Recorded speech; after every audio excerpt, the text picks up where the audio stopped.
It's Thursday, September 13th, and this is Drive Check, a Cardfight Vanguard podcast, made possible through the generosity of our patrons, including Nick Gidillini and Wesley Welch.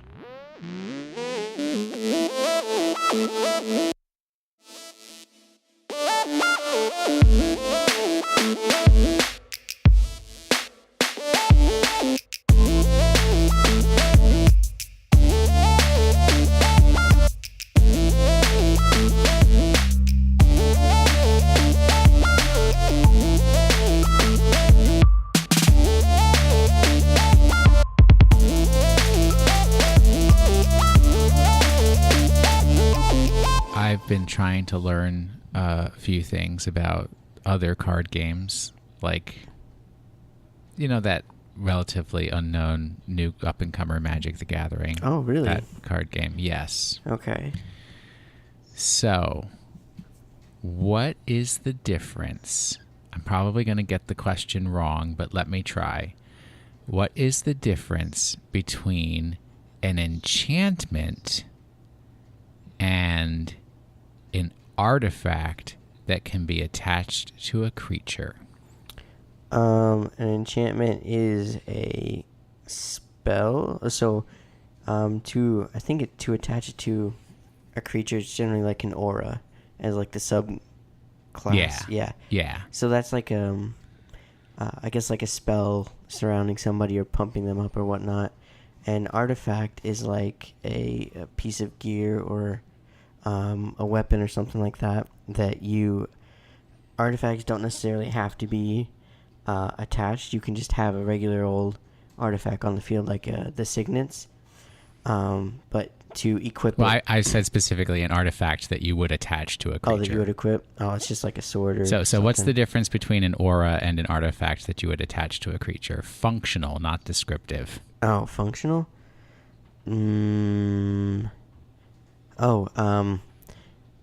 Equipment you can... I mean, there's a few different functional differences, but there's like one big major difference. So I would say that equipment are not bound to that creature.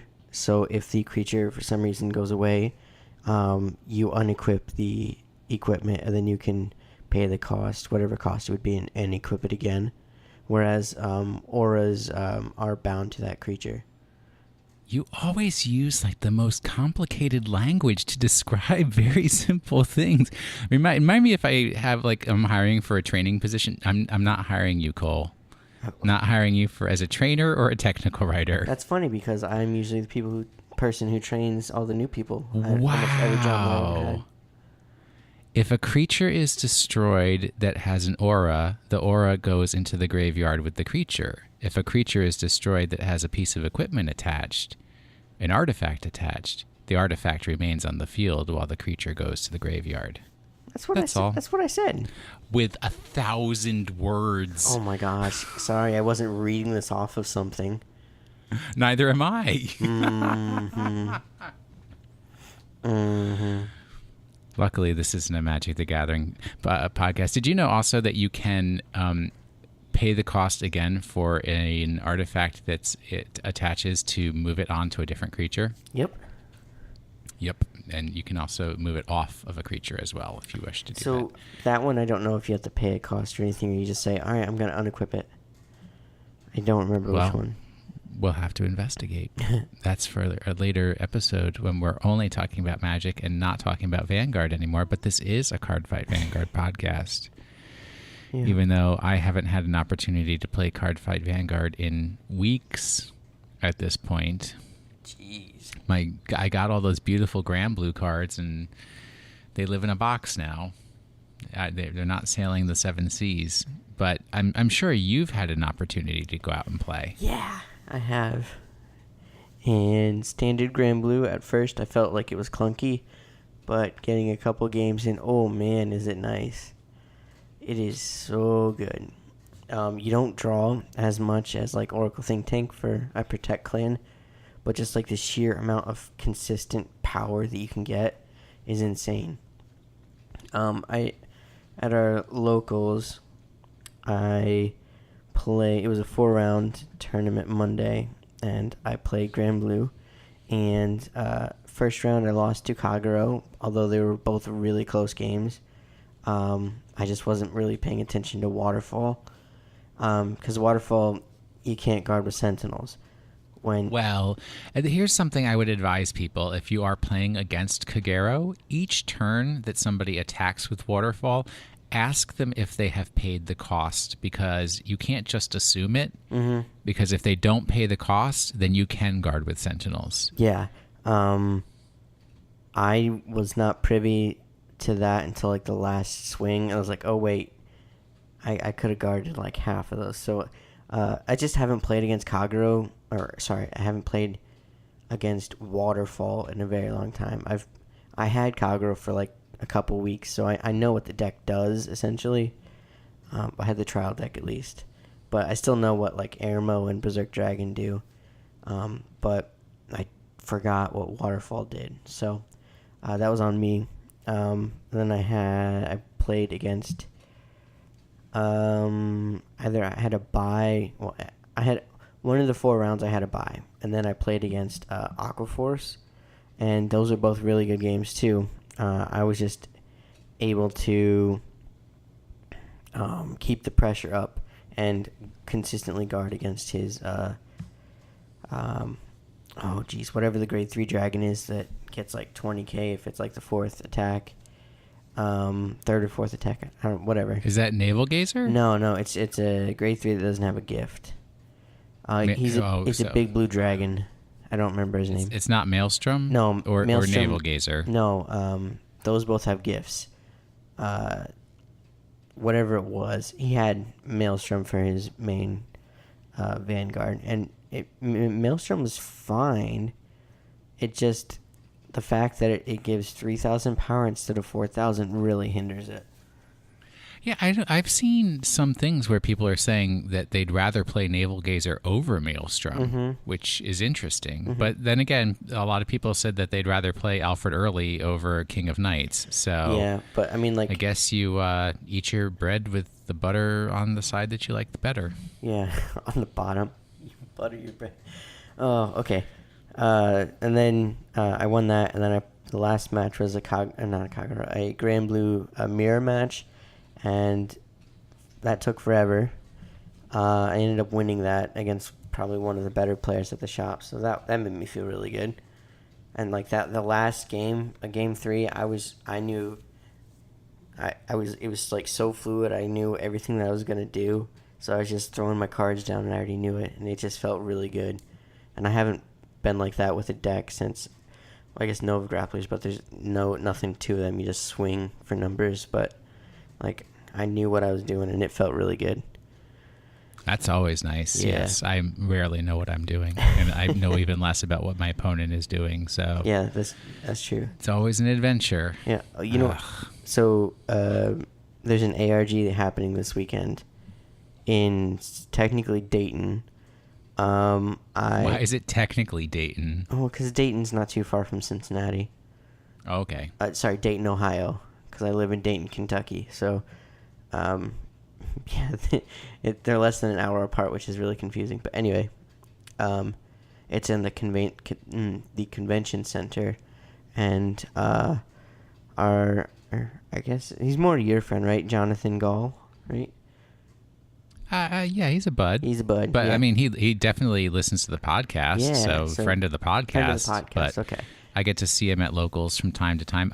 I will confess that I do not understand, besides the fact that he is a college student, so has a lot more liberty than I do. But as far as I understand, he lives down near Norfolk, like south of Richmond. Richmond's about a 90-minute drive from D.C., and Norfolk's about another hour east of Richmond. But he comes to my locals on Sunday nights and stays all the way till the end. So, that's a lot of driving. Yeah, I don't know. Anyway, he's coming for that ARG, and so I'll get to play with him at locals Friday, and maybe Monday too. But yeah, unfortunately, I thought I'd be able to go to Saturday, at least the premium. So ARG's splitting both formats up. So you have your standard is going to be on Sunday, and your premium is going to be on Saturday. I thought I'd go to Saturday because I checked online at my schedule, and I had Saturday off. But I just discovered today that I do not have Saturday off. I, in fact, have to come in bright and early that morning, so I won't be able to make it, unfortunately. So I had to miss out on that. But Jonathan's gone, so I'll at least get to see him Friday. So he's that.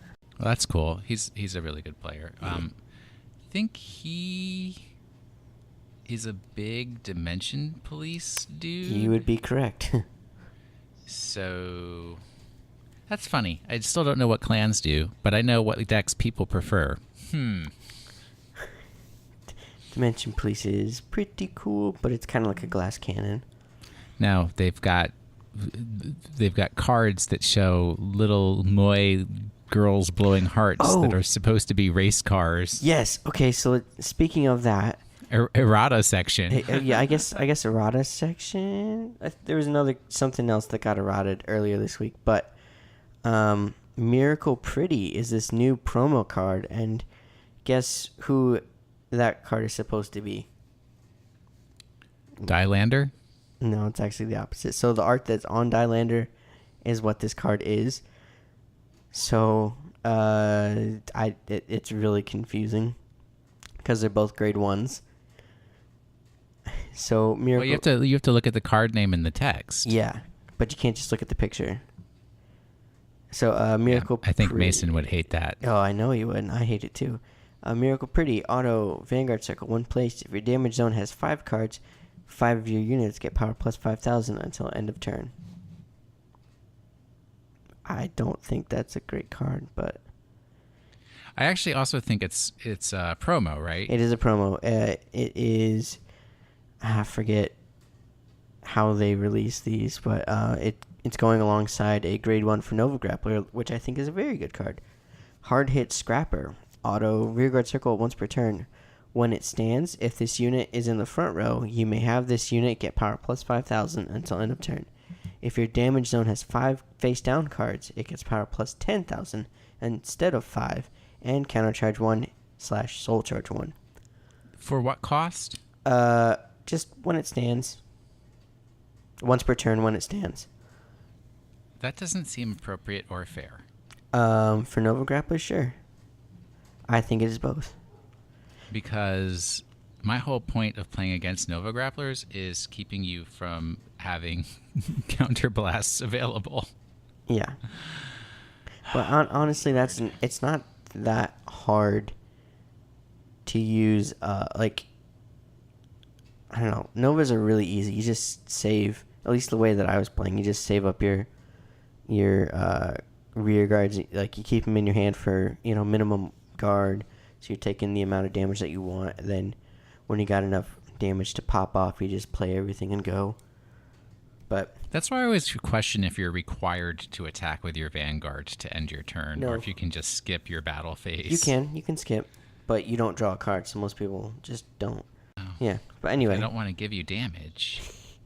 You don't have to, you just don't draw. Which that happened to me playing against the Grand Blue guy, because I was on Romario, and I think I was attacking first, and I didn't have any damage when I went to ride a grade 2 onto Romario. So I missed out on that. Oh, that's unfortunate. Yeah. That's like not having a damage and riding on top of Circle Magus. That's almost identical. And if you don't have other means of having hand advantage, you have hand disappointment. Ripperoni. What was the other thing that came up that I wanted to talk about? Oh, I don't know if you saw on Facebook, but I don't know if he listens to the podcast, but another guy from the DC area, he actually moved down to Virginia Beach now, but he's remaining an active Vanguard player. Roosevelt. That's one of those words that different people pronounce it differently. He wrote in to Bushiroad about Enigmatic Assassin. I saw that, but I don't... Because... Yeah. Well, no, people were questioning because it's I think the wording on Enigmatic Assassin is at the beginning of the attack. Is that it? Here, I'm going to look. At the beginning of your attack step. Yeah, so the whole attack step has really confused me. Yeah, because the phases of the game are ride phase, main phase, battle phase, and end. They're probably not even called phases. That's just a word I'm using. But attack step, that's what was called into question because the question was whether if you are attacking with Death Anchor, what's the full name of that Death Anchor card? No Life King, Death No Anchor. Life King, Death Anchor. If you could call out Enigmatic Assassin as part of that. And basically the answer is yes. Yeah. Because the attack step begins when you select the card that's going to attack, not at the beginning of the battle phase. So each individual card that attacks is an attack step within the battle phase. Okay. Cool, because I think you see what I'm saying? Yeah, I think there was another card that had that similar wording that I was confused, and people just told me that, and I was like, okay, well, I'll take it. Oh, it was. And the other issue is Death Anchor needs 13 cards in the soul. But I that's also like a check. I think you've mentioned it as a check. I actually listened to that podcast earlier today because I'm behind on my podcasts. But it's a check at the time. It's not a continuous. So if you call out Enigmatic Assassin as part of let's see.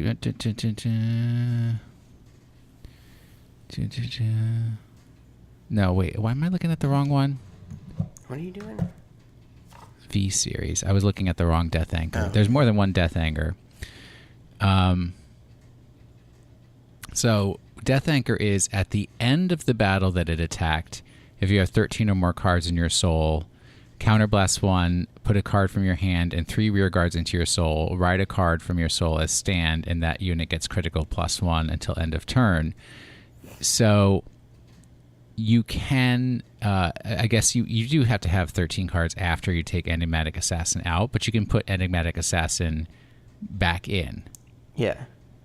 Well, don't you put it in with Death Anchor?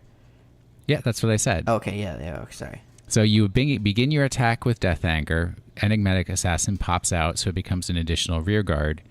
And then, at the end of the Death Anchor's attack, you can put Enigmatic Assassin back in, if you wish.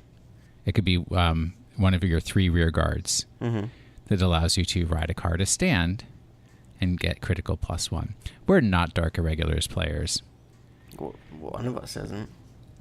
Oh, are you going to be playing the V series Dark Irregulars? Yup. Oh, Cole McHugh. Yup. And I need to find new people to podcast with. Hey, I'm gonna pick up a different deck too. When Ultra Rare Miracle or whatever that comes out, I'm picking up a new deck too. Genesis? No, that's the Gear Chronicle one, because all the G's are together. Oh, wait. I thought one of the Ultra Rares was playing Genesis. Nope. Gold Paladin. Angel Feather. And why is my memory so bad? Here, it's been a tough week. Let me help you with this next card that we're going to talk about. Let me pull it up real quick. Okay. You didn't tell me about any next card. Maiden of Trailing Rose. Neo Nectars. Yeah, I think I want to play Neo Nectar. Yeah, so... really? Yeah, because it's such a different mechanic, and... Well, now it is with tokens. Yeah, I mean... Back to Magic the Gathering podcast. And Yu-Gi-Oh! But I think I wanted to play him before, but just the waifu tax was insane. But so I think these could be really interesting. Plus, it'll be my first Force Clan. I think I'm going to pass on standard Dimension Police for now. I might come back. I'll get my laurels and whatnot to spiffy up my premium deck, but I don't think I'm going to do standard. Anyway, Maiden of Trailing Rose. Grade 3 with the Force. Auto on the Vanguard / Rearguard Circle. When placed, you may call up to 1 plant token to Rearguard Circle. If this unit is on the Vanguard Circle, call up to 2 instead of 1. Plant token is grade 0, power 5000, critical 1 with boost. Then it has a second ability. Activate. Activate on the Vanguard Circle. Once per turn, cost Soul Blast 1, and 3 of your plant tokens get power plus 5000 until end of turn. So there are other cards also that are doing boosts for the plant tokens, like Knight of Collective Prosperity Craig. Yep. Everything that's in the same, all the plant tokens in the same row as him, and he's a grade 1, get power plus 5000. So that's how they're doing their big numbers. But the real issue, the real dude that we need to talk about as the news item for the week is they have announced, well, there's 3 nouvelles. Yes. But the main one is Transcendence Dragon Dragonic Nouvelle Vague, which, let me read what the original one was, and then you can read what the new one is going to do. Oh, don't internet, slow down, please. So the original Transcendence Dragon Dragonic Nouvelle. Oh, so it used to be Transcendence Dragon Dragonic Nouvelle Vague, and I think they've made it. Oh no, well, we'll see. I don't know what it's going to translate into English. People are translating it in different ways. The original one used to have a ton of skills on it. It had a Limit Break 4 skill, which was Counterblast 3, Soul Blast 3, choose a card named Transcendence Dragon Dragonic Nouvelle Vague from your hand and discard it. That is quite the cost. Retire all of your opponent's rear guards. So 1, it had Board Wipe. That's another Magic term I picked up. Look at you. Second skill, during your turn, all of your opponent's trigger effects are nullified. That one was completely aggravating because that's all trigger effects. So the plus 5,000 power, plus 10,000 power, or whatever. And if it was like a stand or a heal or a crit, none of that. Although it basically means all defensive triggers, so you wouldn't get the power boost from any defensive triggers, and your heal triggers wouldn't activate. Third skill, during the battle that this unit attacks a Vanguard, your opponent cannot call grade 0 units from hand to guard circle. Every time I see GC, I think Gear Chronicle, so that's where that comes from. How many is this? 1, 2, 3, 4th skill. This unit gets power minus 1,000. Oh, power minus 1,000. If it's on a rear guard circle. That's it? So that means it goes from 13k to 12k. And the 5th skill on the Vanguard circle or the rear guard circle is Lord. And Lord was, you have a unit without the same clan as this unit cannot attack. Yeah. Which Lord is really only relevant for extreme fight. Or I like will say, when you could mix clans. Yeah, I think this card actually came out late enough that clan fight was already a thing. Okay. But I will say that the art on Nouvelle Vague is also some of the best art you'll find in Vanguard. I think it's supposed to be like a future dragon. It looks a lot like Messiah, and it's just really cool the way they did the line tracing and everything like that. So props to them. So read me the new skills for Nouvelle Vague. For Transcendence Dragon, Dragonic Nouvelle Vague. Sure. It's a VR, everybody. A VR. Activate Vanguard Circle once per turn. Cost: Soul Blast 1 grade 3 or greater.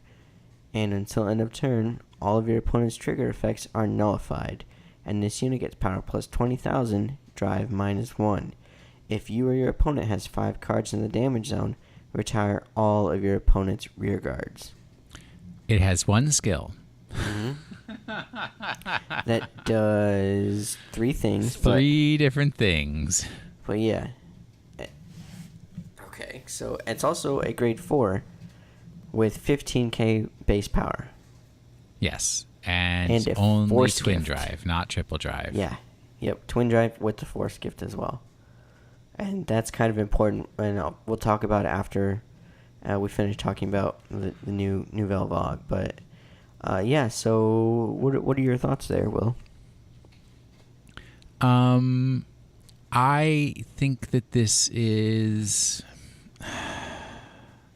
I don't know. I kind of feel like it's more fair in the sense that it really falls in line with, you know, these big finishers like we have with Victorious Deer and stuff like that, where, you know, you're gonna have to Soul Blast a grade 3, so you're not gonna get this early game, but if you just need to close out the game, you're going to make a really hard attack for your opponent, but still fair because you only get 1 drive check. You're not getting 2 drive checks.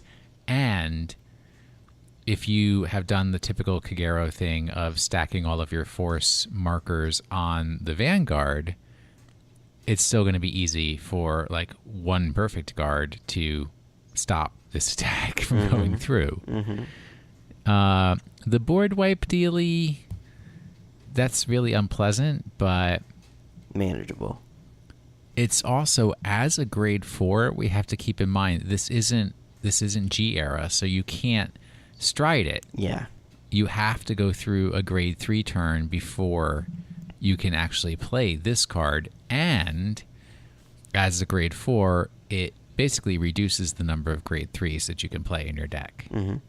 And what's also important is you cannot ride down to a grade 3. You can only ride other grade 4s.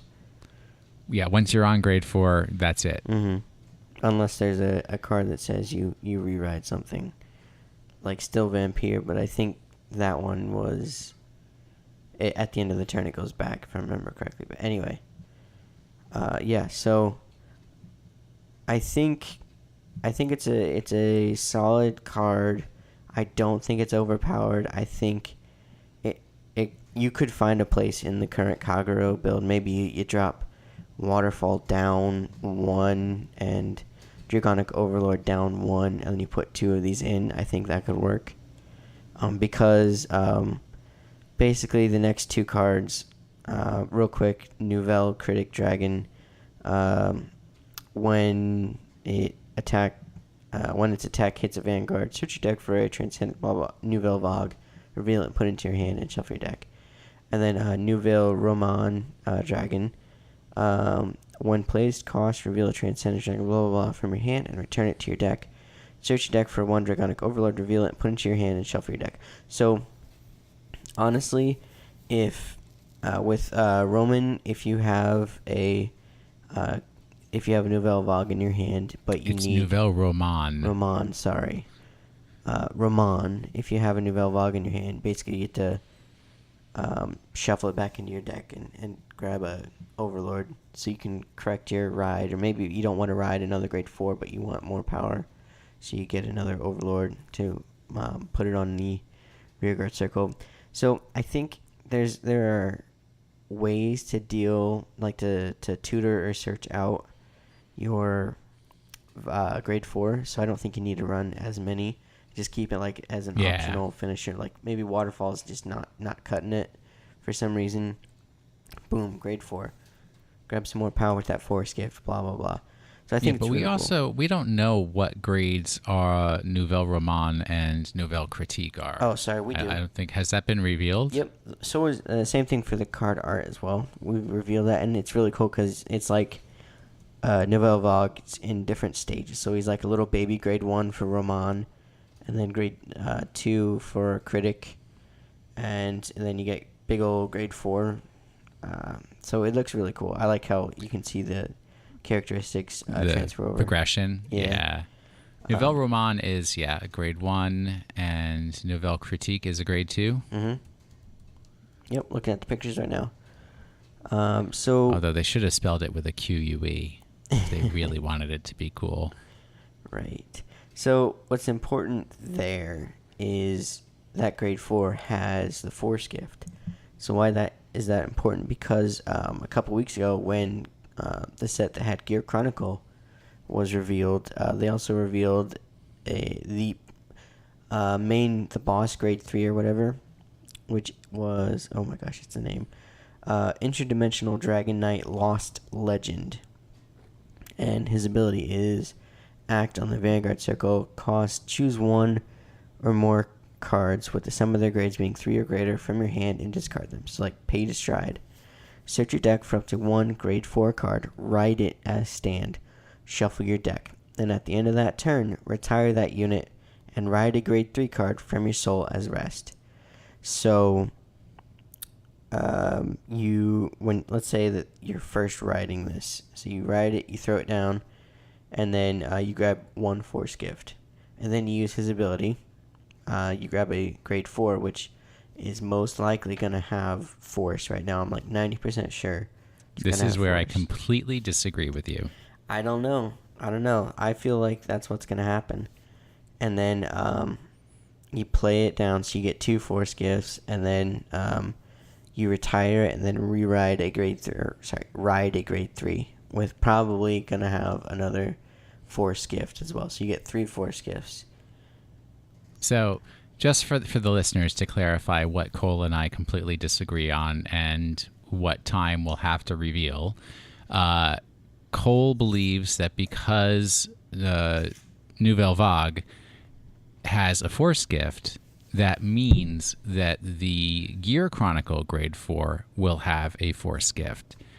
And in my opinion, just because Nouvelle Vague has a Force Gift says absolutely nothing about what the Gear Chronicle grade 4 will have, because, and this is my rationale, the original Nouvelle Vague was a grade 4 and acted completely different than any stride.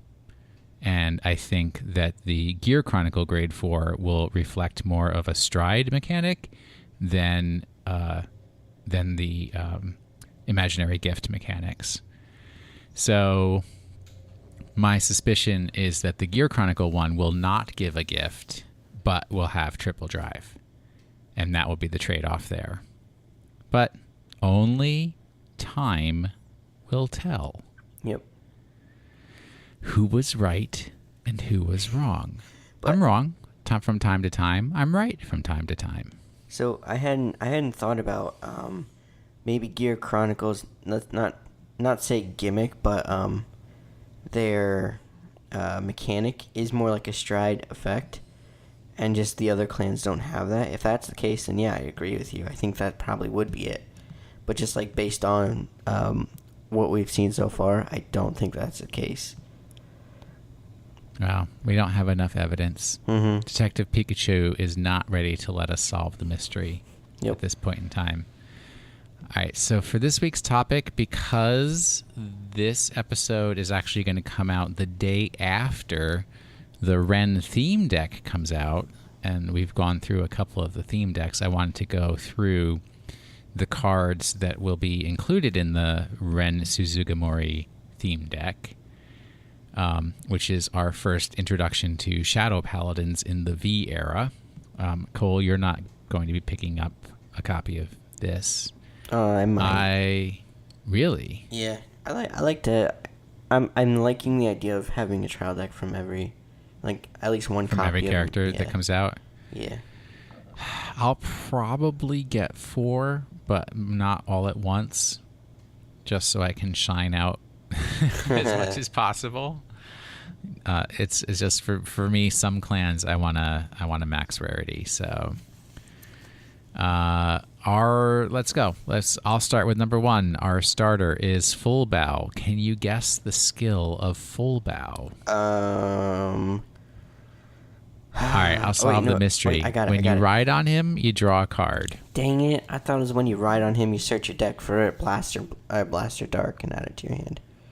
That would be really nice. And I was actually thinking of this because I think it would have been cooler if they still had gotten rid of the Forerunner skill, but made it so that each of the Forerunners had a skill particular just to their clan. So they still stayed in the Soul, but they did something that was specific for their clan. I think that's probably coming. It might in round 2 or something like that. Yeah, but like that's the original Full Bow.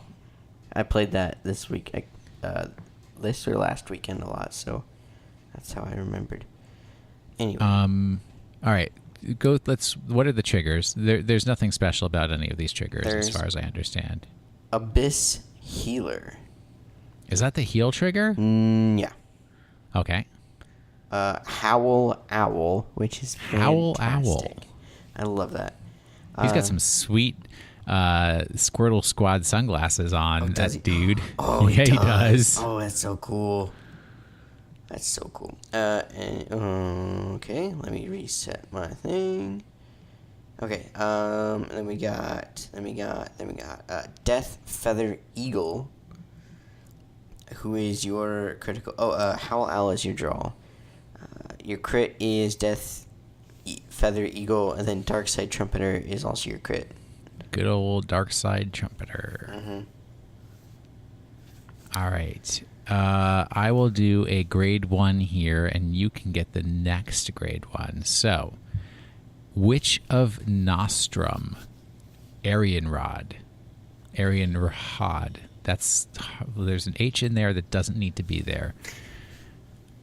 All right. Activated skill on the rearguard circle, Soul Blast 1, and rest this unit, and one of your units gets power plus 10,000 until end of turn. So this is very simple. She is grade 1, base power 6,000, shield 10,000, all that standard. If you were to use her to boost, she gives 6,000 power to the card in front of her, but if you Soul Blast 1 and rest her, you can give 10,000 to any other unit on the field, and then let's say one of your cards has a cost of having to retire a unit, you can retire her. Mm-hmm. And then she's been worth 10,000 instead of 6,000. So that's something to keep in mind for strategery. That's really cool. Okay. The other grade 1 is Knight of Refusal, Limris, which is a grade 1 perfect card. Oh, those are getting straight to the trash can once the AL4 set comes out. Well, I don't know. Like, there are still some reasons to run them. I don't know. Like with Grand Blue and Negronora, it's good to have a grade 1 as well. Anyway.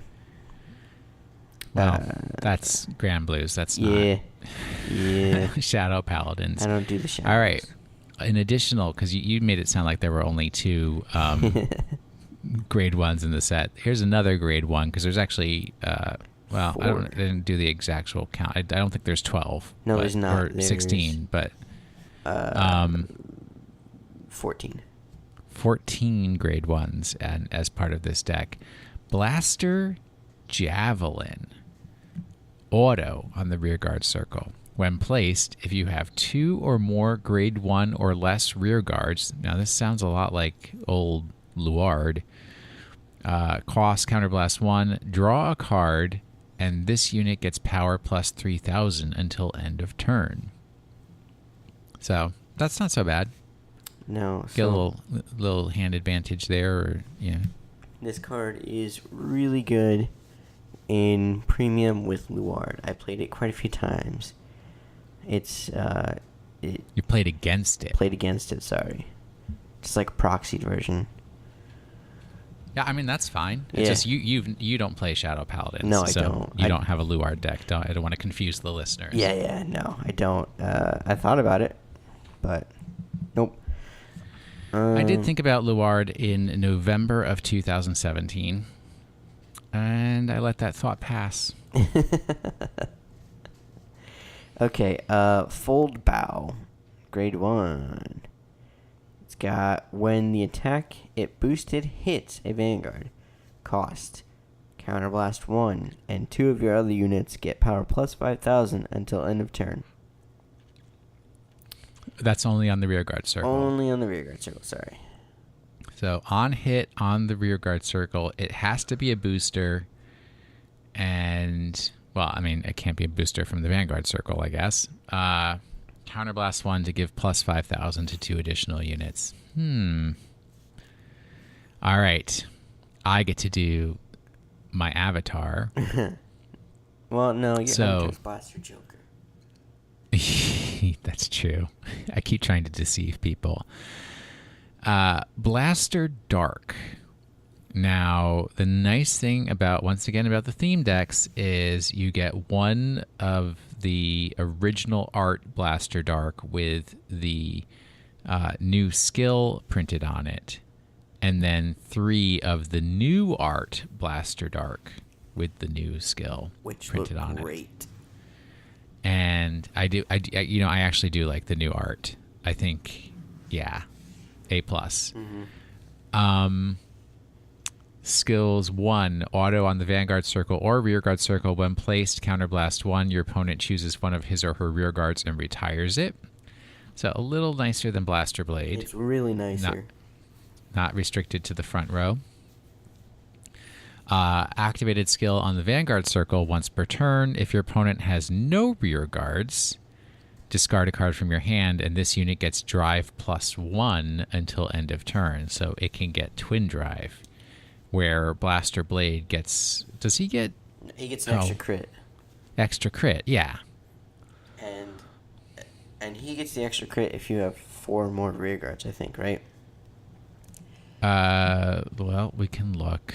We're so forgetful here. Yeah, no, Blaster... Not that I literally don't have Blaster Blade sitting in a deck box right 10 inches from my right hand right now. But I'm not going to dig out a card. I'm going to read auto on the Vanguard circle or rearguard circle. No, auto continuous on the Vanguard circle. If you have 4 or more rearguards, this unit gets crit +1. Yeah. Simple. So I like the new Blaster Dark. I think, people have been complaining a lot about the Shadow Paladins that have been revealed, but we got to see it in play, folks. This Blaster Dark is really good, especially during the early game. I'd rather have more cards. Once again, I'd rather have more cards in hand than an extra crit. Right. On my grade 2, definitely. And then, the fact is, most people, when they ride either grade 1 or grade 2, they're probably not going to put a bunch of units down. Like, it's probably just going to be maybe 1 for a boost or something like that, or maybe none. So automatically, boom, you get a +1 as long as you can get rid of counter. I think what do you say? Counterblast 1, and then get rid of a unit, retire a unit. Counterblast 1. Yeah. Your opponent chooses which unit to retire, but yes. So you can do that, and that's on the Vanguard and rearguard circle, right? Yep. Yeah. So that happened to me when I was playing against it. So he rode Blaster Dark, got rid of one of my rearguards, and then he placed another Blaster Dark and got rid of my other rearguard, and then because I had no rearguards when he went to attack, he got Twin Drive. So, and plus you really only use that Blaster Dark for the early game anyway. So yeah, it's not like Blaster Blade where you want to have that dude out on the field all the time. As far as I understand. Yep. So, Blaster Dark, really good card. All right, what's our next blaster? Blaster Axe, the 10k shield, 10k power grade 2. That was so Vanilla. unexciting. Right. All right, our final grade 2, Witch of Calamity, Emmer. Auto on the rearguard circle once per turn. When she's a 10k grade 2, good to know. Mm-hmm. When your other rearguard is placed, you may have this unit get power plus 5,000 until end of turn. So here's a fun thing about Emmer. So she's base power 10,000. Let's say you put that other witch on a rearguard circle, Witch of Nostrum Arian Rod, behind her, and then Soul Blast 1 and rest Arian Rod. You can give Witch of Calamity Emmer, she's getting plus 15 now, so she's base power 25. Mm-hmm. Just from placing one card and resting it and Soul Blasting 1. Mm-hmm. So basically Soul Blast 1, and she gets all that extra power up. So that's not too bad. No, that's pretty good. Soul Blast to get plus 15. And if you don't have to retire, you don't have to retire Arian Rod, so you can do that every turn. Mm-hmm. Well, the second turn you don't get the plus 5, but unless you play another card, unless you cycle in another replacement. All right, give me a grade 3 here, Cole. All right, this is Smashing Knight Damon. Demand. I was gonna say, or Demand. Auto on the rearguard circle when it attacks a vanguard. If you have more, rearguards than your opponent, this unit gets power plus 5,000 until end of that battle. Is he giving me a force gift? Yes, force gift. Sorry, okay. And 13k base with one crit. But his skill only activates if he's on the rearguard circle. Oh, I just paid it. Yep. This is not particularly exciting to me. It's like, duh. He's the secondary grade 3, like, Crested Dragon or something like that in Kagero, and I just realized it's a very common. It's the one that goes in the trash can once additional cards come out. Basically. All right. Not as good art as the original art, but once again, our buddy, grade 3, force gift, 13k base power, the Dark Dictator. Yeah, you can't forget the. I said the Dark Dictator. You, but like you in general. One cannot. Yeah, it's not Dark Dictator. It's the Dark Dictator. Mm-hmm. Thank you, Cole, for making that clarification.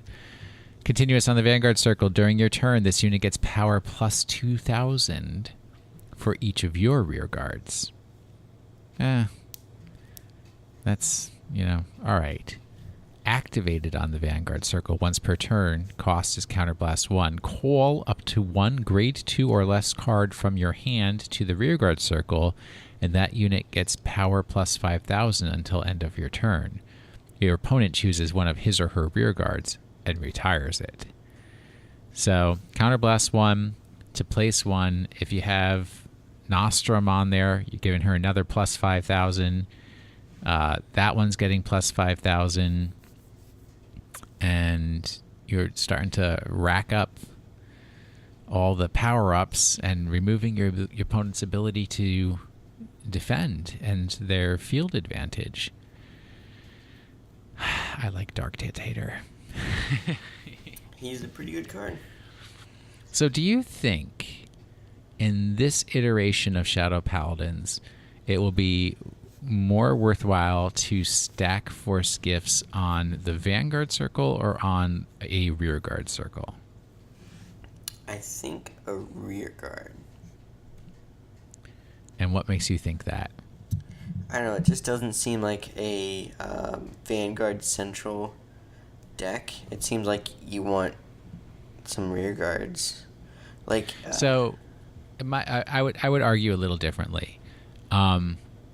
Dark Dictator, if you have a full field, is going to get plus 10 because you get plus 2,000 for each of your rear guards. Mm-hmm. And you're going to want to try to stack power onto that Nostrum Witch because she's got it's. Oh, I'm sorry. Witch of Calamity Emmer. I don't know what I was thinking. The other one, Emmer, because it's easier for her to get higher numbers just by placing rear guards and doing other things like that. So that's where you're going to get the real high-powered attacks from, is from her, at least at this point. So I think you're right. I think you want to put it on the rear guard and not the vanguard. Could be completely wrong. Because I know, like, with Royal Paladins, the main reason that you put... one of the main reasons that you put force markers on the rearguard circle is you want to boost up Blaster Blade. And Blaster Blade is the one that's going to, keep getting all these other power-ups to do the super high-powered attacks, where King of Knights, as long as Blaster Blade is on the field, he gets additional power. Mm-hmm. Right? So just by having Blaster Blade on the field. So you don't really need to add a force gift to that dude, because he's already got the power up, much in the same way that Dark Dictator already has the power up. Mm-hmm. But I don't know enough about the other cards that will be coming out to support Shadow Paladins yet, to make a judgment about which of these cards we'll be keeping versus which of these cards we'll be throwing in the trash. We'll be just keeping full bow, and that's about it. Yeah, you're going to keep Blaster Dark, too, and Blaster Javelin, for sure. And then the 2 witches that we were talking about, I think. Yeah, I guess. And then there's not a lot of other stuff coming in AL4. However, it's like a $250 case split, or not even case split, but like to get 4 of everything. Really? Yeah, that's what I've seen it as.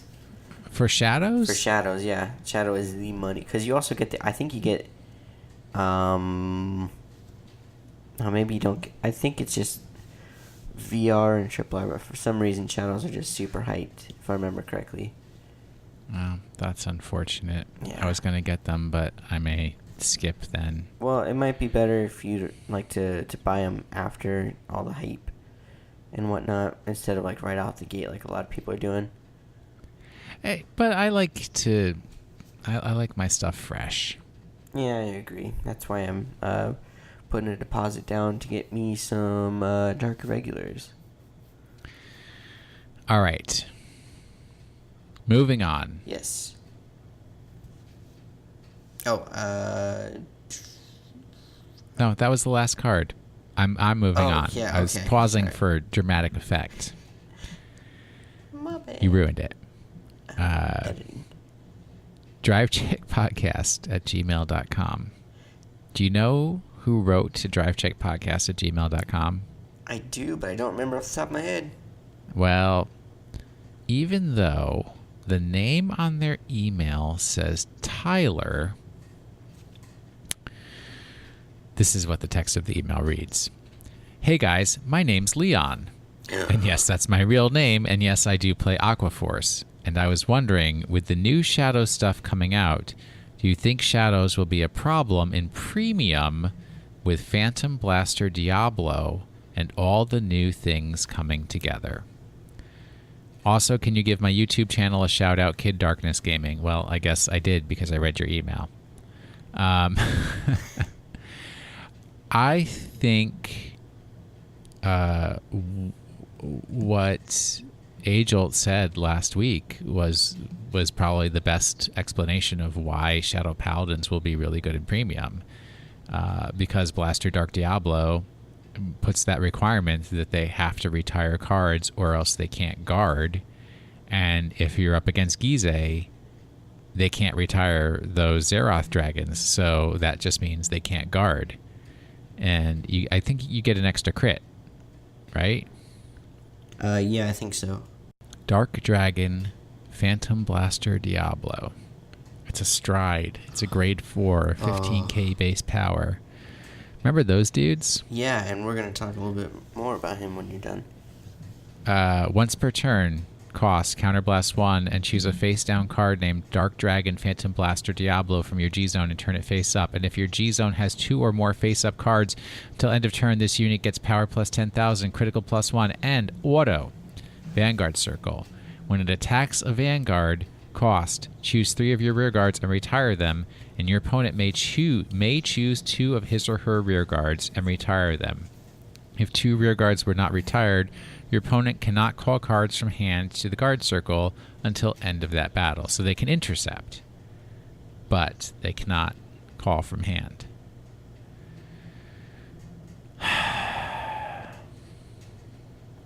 So you wanna hear something interesting? Tell me something interesting, sir. I remembered the errata that we were talking about earlier. That they've announced an errata? Yeah, okay. Guess what it's for? Dark Dragon, Phantom Blaster, Diablo? Yeah, how'd you guess? Why would they errata a card that has been out for years? Because when they printed it with the updated text, like the rulings and whatnot, they printed it incorrectly. What do you mean? The current text before the correction is, if your G-Zone has 2 or more face-up cards, cost Counterblast 1 and choose a face-down Dark Dragon, blah, blah, Diablo from your G-Zone, turn a face-up until in a turn, yada, yada, yada.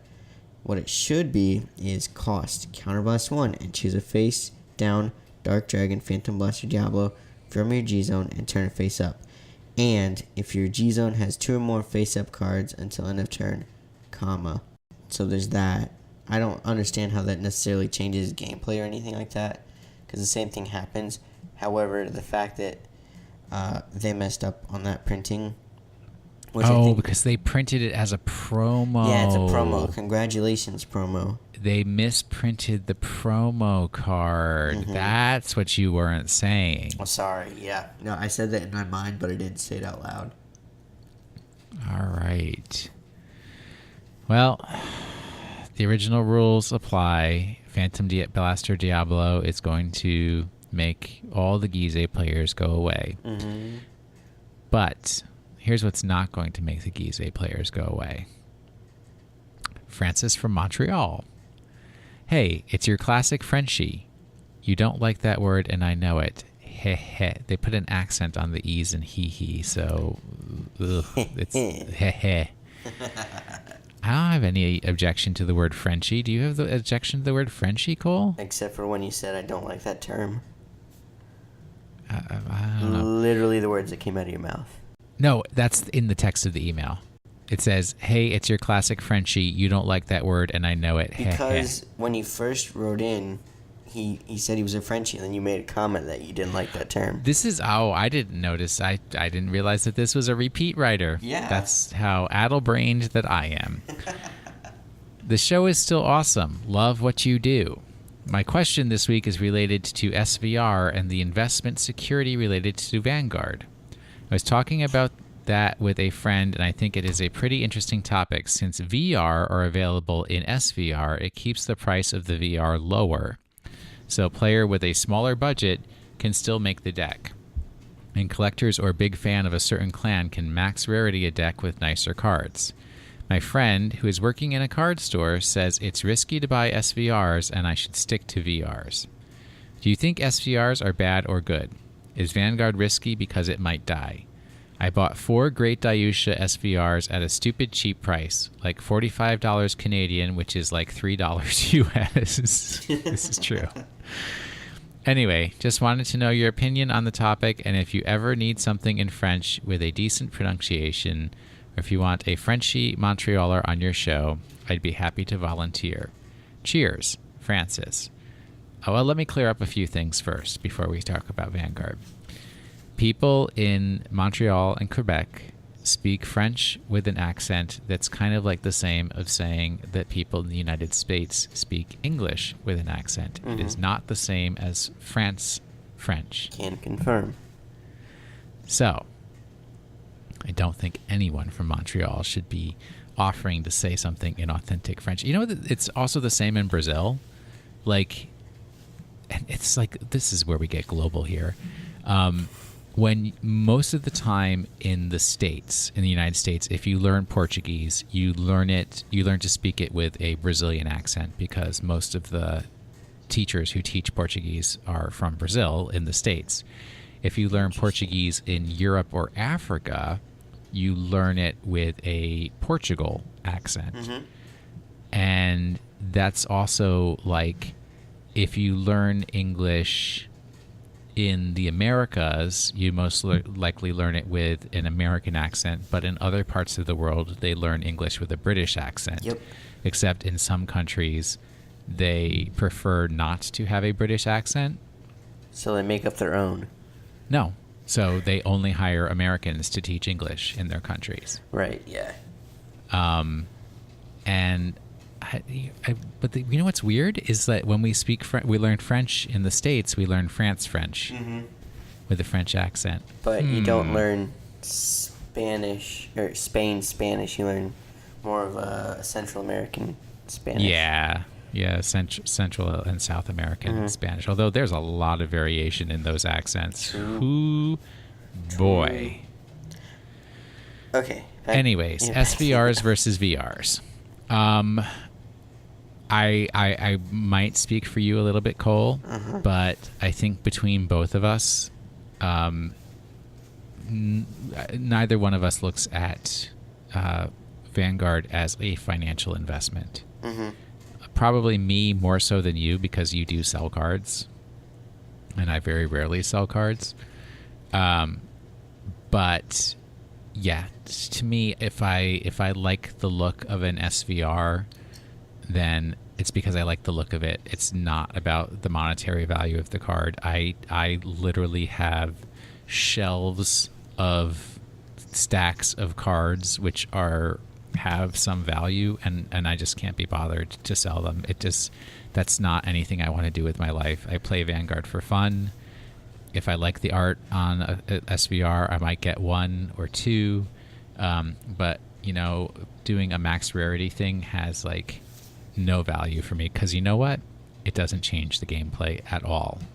And I just think that the trending...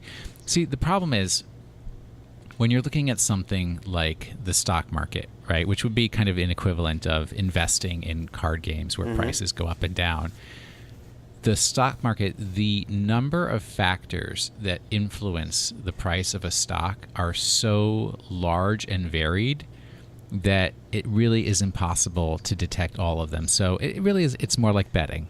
And you really have no way. You have very few methods of determining what the outcome is going to be other than I think that this company is doing the right thing in the right way, so most likely the value of their stock will go up. Here's the difference with card games. There is a company named Bushiroad. Bushiroad makes all determinations about how many copies of a card will be printed, whether a card will be reprinted, whether it will be reprinted as a promo, whether it will be reprinted as a promo with a foil hot stamp and better foiling. And it's completely one decider who influences what that price is going. If Bushiroad wanted to do a reprint collection and flood the market with super shiny, beautiful copies of cards, they could do that, and all of your investment value would go down the drain. So, in my opinion, it's if you like the art, if you think that they're pretty cards, go ahead. If you don't care, I don't think that cards should be an investment. Cole, prove me wrong. But what if I agree? Well, then there you go. Yeah, no, I mean, like Will said, I play the game for fun. If I like the way that SVRs or SPs look, then, and I can afford them, I might, chip in a little bit, give me some SP Night Roses eventually. Just because I love that deck and having the ability to show how much I love it just by how pretty and shiny it is it's extra. It doesn't affect gameplay, although some might argue that, you're an even better player if you've got SVRs and whatnot, but, who am I to judge? So it really just comes down to if you like what one looks like. Although, for a while, if you purchase an SVR, it's going to hold its value until a new SVR for that clan comes out, most likely. So if you care about that, there is that, but I think that's kind of Not necessarily a ridiculous way to look at it, but not what the spirit of the game is, I guess, if that makes sense. Mm-hmm. Yeah. So, buy the cards to play them if that's what you're in. Buy them to collect them if that's what you're into. Or, buy them as a potential investment. But all I know is that SVR Baskirk looks magnificent. Magnifique. Magnifique. It's the French. Magnifique. Magnifique. Why do you... you don't... Cole. Oh. But 4 great Dayusha SVRs. I just saw that. That's beautiful. For that price, 45 Canadian, and which really it's not $3 US. No. But that is a great. With the tariffs going on, that 45 Canadian may be like $100 US at this point. That's true. Ugh. Anyway, no, that was a great investment on your part. However, that deck is not as great. It's still a fun deck, and you can do stuff with it. But generally, how good that deck is also drives the price factor. But I think those will still hold their value for a little bit. But yeah, I just like you cannot. Vanguard is not Magic. It doesn't have. How many years is Magic? 1993? 25. 25, obviously. We were at the 25 birthday party. How could I forget that horror show? Oh, my God.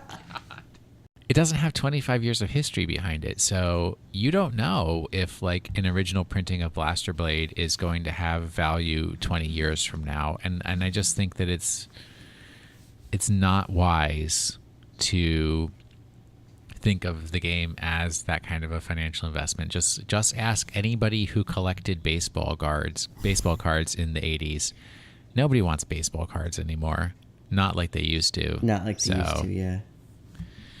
It's just, even comic books. Oh, yeah, no, the value there is just not what it used to be. Even though I gave all of mine away, and that was a foolish decision because I still wish I still had them. If you would like to send us an email for us to read as part of the program, drivecheckpodcast@gmail.com. I would greatly appreciate it.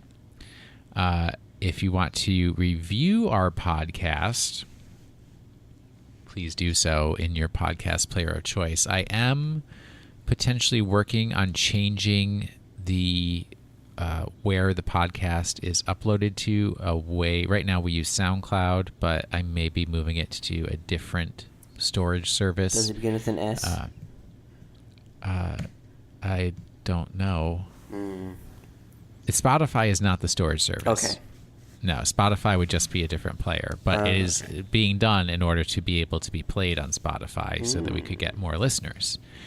It shouldn't affect anybody who's already subscribed in any kind of podcast system. Thanks to Zach Boydis for our intro music, and Jeremy Woods for our outro music. If you would like to financially contribute to assist us in making episodes of Drive Check, a Card Fight Vanguard podcast. And purchasing SVRs. And buying SVR. No, not buying SVRs. We are making an effort to give a panel at PAX Unplugged in Philadelphia, which is at the very end of November and beginning of December. So that's where the Patreon money will be going to help us pay for that particular trip. If we are approved for a panel, if we're not approved for a panel, we will probably try to go anyways.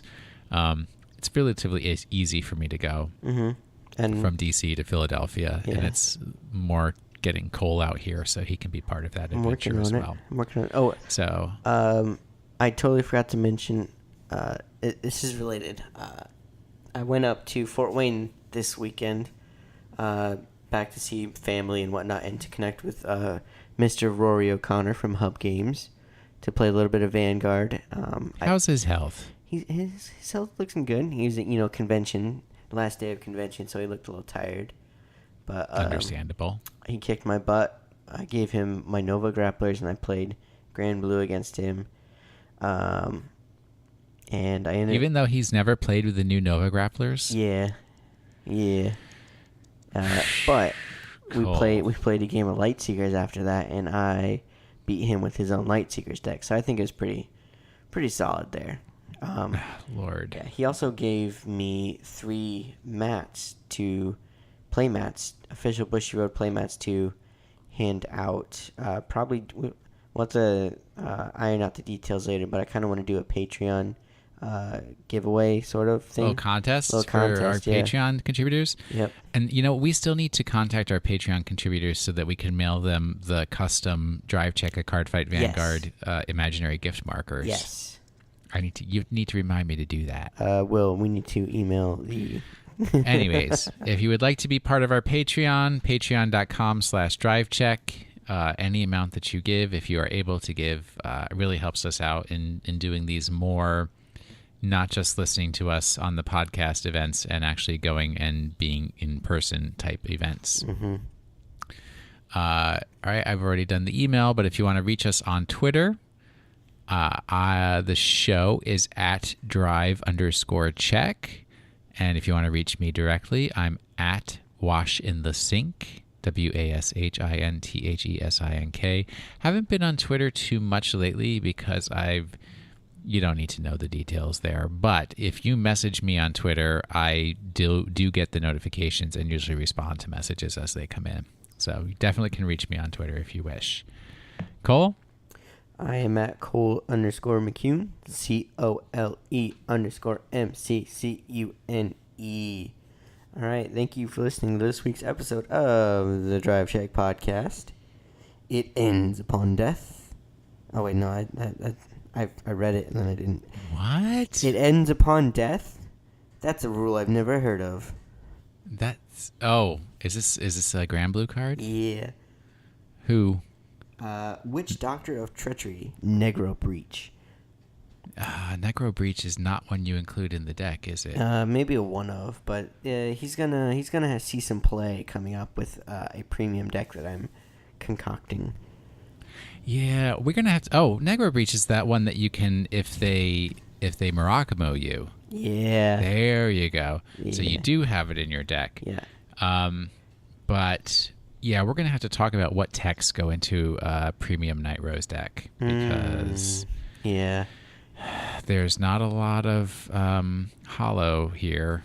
No, there's not. So yeah, that's a thing.